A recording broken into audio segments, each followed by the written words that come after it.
continue for at least another week.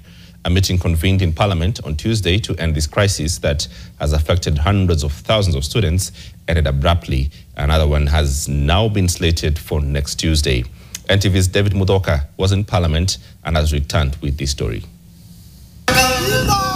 Public university students who for the past 2 weeks have been away from lecture halls due to the ongoing lecturer strike are likely to suffer for at least another full week.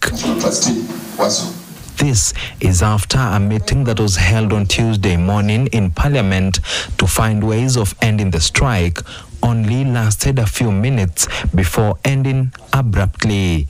In those few minutes, members of the National Assembly Committee on Education put vice-chancellors to task to prove that the government had made a commitment in actual writing to release 4.3 billion shillings to lecturers to return to work, as alleged by the VCs in a similar meeting last week. Can they just cite out that document in all the 7 he has said he has presented 7 documents so that we can move. Just as last week, the chairperson of the Vice-Chancellor's Interpublic Universities Council Consultative Forum, Professor Fred Simiyu Barasa, failed to provide proof that the government will commit to offer lecturers their billions of shillings, appearing to be at pains to explain himself. IPCF doesn't write and commit government.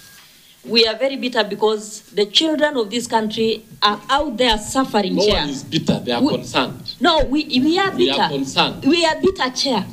At some point, the MPs directed their anger to their chair and even threatened to walk out. Yeah, you can't dictate this committee. With respect, Chair.